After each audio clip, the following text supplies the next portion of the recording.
हाँ, जैसा कि बैक्टीरिया बॉर्न डिजीजेज की एक श्रृंखला शुरू हो चुकी है। इसमें पहली बीमारी आपको डिप्थीरिया के बारे में बताया गया विस्तार से। अब इसमें हम ये टिटेनस पार्ट 1 के बारे में आपसे चर्चा करना चाहेंगे। तो यह क्या है और इसका कारण क्या है, इसका मोड ऑफ ट्रांसमिशन क्या है, इसका इंक्यूबेशन पीरियड क्या है और यह कितने तरह का होता है। तो ये तमाम जो 4-5 पॉइंट्स बोर्ड पर लिखे गए हैं, इनके बारे में हम आपसे चर्चा करेंगे। तो आइए सबसे पहले जानते हैं कि यह एक बहुत ही घातक संक्रामक बीमारी मानी जाती है और ख़ास तौर से नियोनेटल्स, ये नवजात शिशुओं में तो बहुत ही कॉमन है, बहुत ही सामान्य है। लेकिन नाउअडेज आजकल तो काफ़ी इसमें सुधार हुआ है।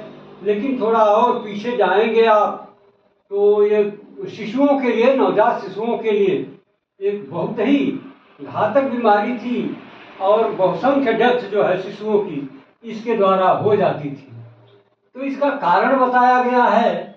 इसमें एक बैक्टीरिया होता है जिसका नाम है क्लॉस्ट्रिडियम टिटेनाई।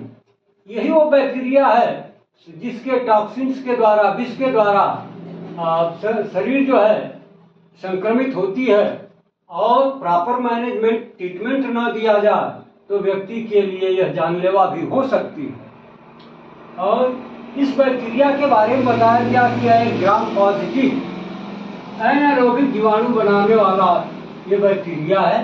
इसमें स्पोर्स बनते हैं, ये बना सकता है।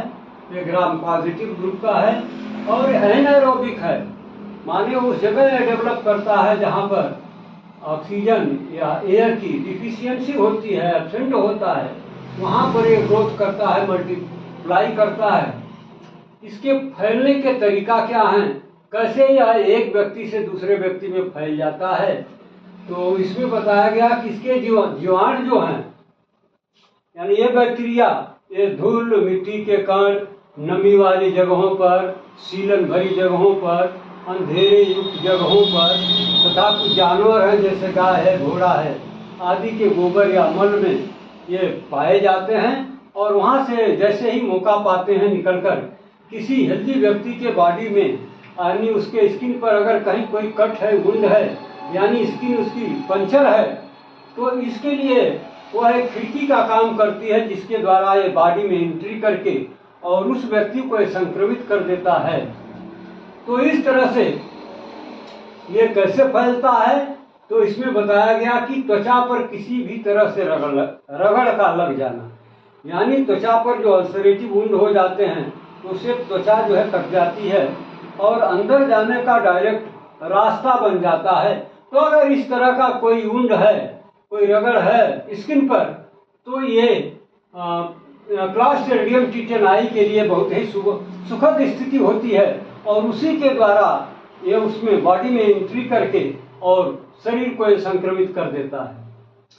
दूसरा जो इसका माध्यम बताया गया, पिन या नुकीली वस्तु द्वारा त्वचा में पंचर या घाव का होना, यानी वही बात है, अगर किसी पॉइंटेड वस्तु से त्वचा में कहीं कोई इंजरी हो जाए तो वह भी इसके एंट्री करने का एक एंट्री गेट बन जाता है और उस गेट के द्वारा ये बॉडी में एंट्री करके उस व्यक्ति को ये संक्रमित कर देता है। तीसरा बताया गया, जानवरों या मानव द्वारा काट लेना। अगर कोई संक्रमित जानवर या मानव, चाहे वैसे भी जानवर ठीक है, मानव भी ठीक है, हेल्दी है, स्वस्थ है, लेकिन जब वो बाइट करेगा, दूसरे को काटेगा, तो उसका परिणाम होगा कि जिस व्यक्ति को वो काटेगा उसके स्किन पर, उसके बॉडी पर वो घाव हो जाएगी, इंजरी हो जाएगी और वो क्लॉस्ट्रिडियम टिटेनाई के लिए एक गेटवे का काम करेगी, जिसके द्वारा वो एंट्री गेट का लाभ उठाते हुए बॉडी में एंट्री कर उस व्यक्ति को संक्रमित कर देता है। चौथा है आंखों का संक्रमण। आंख में जैसा कि आप जानते हैं प्रायः संक्रमण होने के चांसेस बहुत अधिक होते हैं। थोड़ा सा मिट्टी का कण पड़ गया, अपने आंख को मल दिया, इंजरी हो जाएगी। कोई इन्फेक्शन हो गया तो आंखों में घाव बन जाती है, तो यह भी इसके प्रसार का एक माध्यम हो सकता है। हाथ पैरों में गंग्रीन का होना, गंग्रीन आप समझते हैं वह एक तरह की ऐसी बीमारी है जिसमें त्वचा जो है कट फट जाती है और उसके द्वारा ये एंट्री करने में सफल हो जाते हैं और उस व्यक्ति को संक्रमित कर देते हैं। अगला पॉइंट बताया गया, सर्जिकल प्रक्रिया में ये जो स्ट्रिक्ट एसेप्टिक टेक्निक बताई गई है उसका उचित प्रयोग न होने से उसमें थोड़ी सी भी लापरवाही, यानी वो एक कहावत है, सावधानी हटी और दुर्घटना घटी। तो सर्जरी के समय जैसे मान लीजिए कोई डेंटिस्ट किसी का टूथ निकाल रहा है तो बहुत ध्यान अगर नहीं देता है, उस उंड को छोटा समझ करके अगर उसमें लापरवाही करता है तो फिर समझिए कि वो खतरे से खाली नहीं है, उसके द्वारा भी ये व्यक्ति इन्फेक्ट हो सकता है। और जो अगली उपाय है, जो अगला माध्यम है, नवजात के अम्बिलाइकल कार्ड के कटने के समय विसंक्रमण प्रक्रिया का पूरी तरीके से पालन न करना, ध्यान न देना, यानी जिस ब्लेड या इंस्ट्रूमेंट से आप अम्बिलाइकल को कट करते हो वो बिल्कुल शुद्ध रूप से विसंक्रमित होना चाहिए। जरा भी उसमें अगर कमी है, वो संक्रमित नहीं है, तो वह तो बहुत ही आसान तरीका होता है इसके क्लास्ट्रीडियम टिटेनाई के प्रसारण का।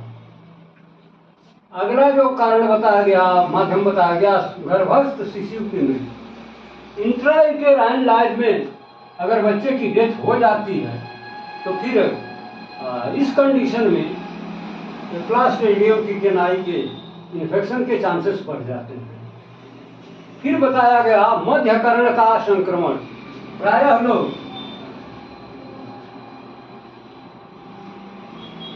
लोग कान में खुजली होती है तो उसको किसी इंस्ट्रूमेंट या लकड़ी से या तीली से लोग खुजलाते हैं। रिजल्ट ये होता है कि उसमें छोटी मोटी घाव बन जाती है और उसके द्वारा ये एंट्री कर जाता है और व्यक्ति को संक्रमित कर देता है। 10वां पॉइंट जो बताया गया, अस्थि भंग या फ्रैक्चर। इस कंडीशन में जब फ्रैक्चर होता है तो इसके लिए बॉडी में एंट्री करने के लिए बहुत आसान सा तरीका उपलब्ध हो जाता है और ये बॉडी में एंट्री करने में सफल हो जाता है और उस व्यक्ति को संक्रमित कर देता है। तो ये बहुत सारे रास्ते इसके बताए गए प्रसार के। नुकीली माने कुल लब्बे लुबाब ये है, कुल का सबका मतलब ये है कि किसी भी तरह से अगर स्किन में पंचर है यानी कट है, वुंड है, तो वो इसके लिए एंट्री गेट का काम करता है और उसके द्वारा एक क्लास्ट्रीडियम टिटेनाई जो है वो शरीर में बड़े आराम से एंट्री कर जाता है, चुपचाप प्रवेश कर जाता है और फिर उस व्यक्ति को संक्रमित कर और उसे काफी मुश्किलों में डाल देता है। इसका इंक्यूबेशन पीरियड बताया गया 5 से 10 दिन। माने जिस दिन एंट्री करेगा तो बहुत सारे लोगों में 5 दिन बीतते बीतते इसके लक्षण दिखाई देने लगेंगे।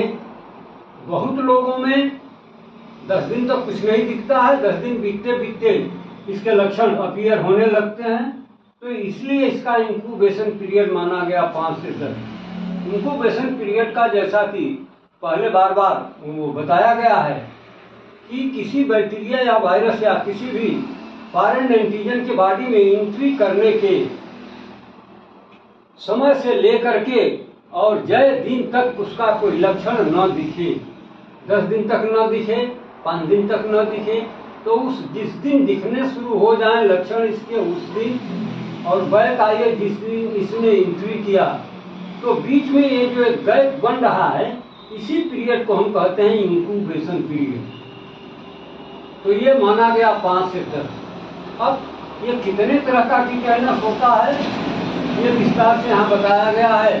टिटेनस नियोनेटोरम, क्रोमैटिक टिटेनस, प्योरपेरल या गर्भपात के बाद, ऑटोजेनिक टिटेनस, इडियोपैथिक टिटेनस। तो ये 5 वेराइटीज की बताई गई हैं और पांचों को अलग से फिर यहाँ पर एक्सप्लेन किया गया है, लेकिन बहुत कुछ इसके नाम से ही जाहिर हो जाता है कि ये कैसा है। तो टिटेनस नियोनेटोरम की हम चर्चा करेंगे। टिटेनस से मतलब आप समझ रहे हैं क्लास्ट्रीडियम टिटेनाई का इन्फेक्शन। नियोनेटेरम मतलब नियोनेटल से शब्द आया, यानी नवजात में टिटनेस का होना। ये कैसे होता है? नवजात में होने वाला टिटनेस बहुत ही कॉमन है। कारण अम्बिलाइकल कार्ड या नाभि नाल की जब हम कटिंग करते हैं तो उस समय अगर जो इंस्ट्रूमेंट यूज किए जा रहे हैं उनके विसंक्रमण में कोई कमी रह गई है, तो पूरी तरीके से विसंक्रमित नहीं है, तो फिर ये मान लीजिए कि आपने क्लास्ट्रीडियम टिटेनाई को बॉडी में नियोनेटल के शरीर में एंट्री करने का एक माध्यम दे दिया है, उपलब्ध करा दिया है। और यदि वो कहीं इर्द गिर्द पड़ा हुआ है तो उसके द्वारा उस नियोनेटल के बॉडी में प्रवेश कर और उसके लिए जानलेवा मुसीबत खड़ी कर सकता है। तो इसको हम नाम देते हैं टिटेनस नियोनेटोरम, यानी नवजात में टिटनेस कैसे हो जाता है।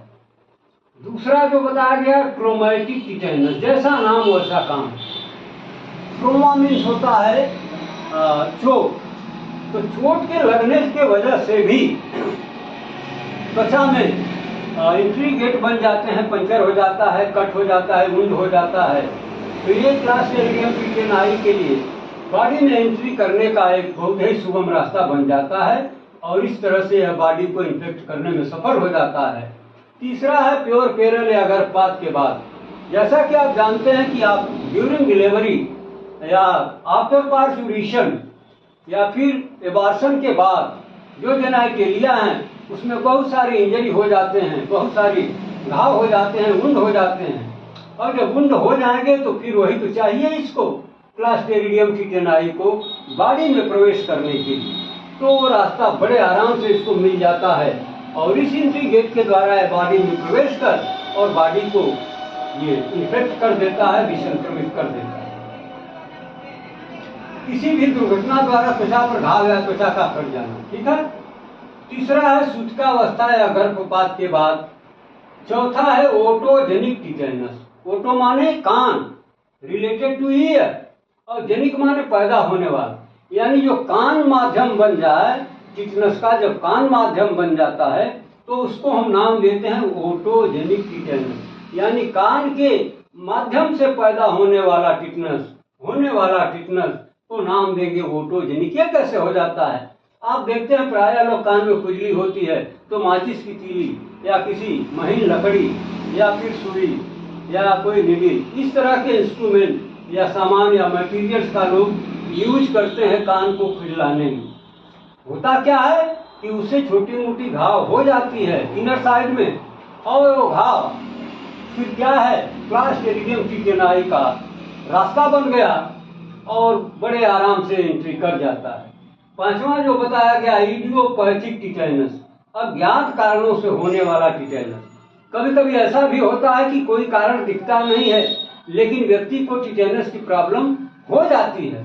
तो ऐसे अज्ञात कारणों से जहां पर टिटेनस होता है तो उसको हम नाम देते हैं इडियोपैथिक टिटेनस। तो इतने सारे पॉइंट्स आपको बताए गए, इसका इंट्रोडक्शन, कारण, प्रसारण, इंक्यूबेशन पीरियड, इसके टाइप। बाकी अगले एपिसोड में हम इसके बारे में बहुत कुछ लेकर आएंगे और आपके साथ चर्चा करेंगे।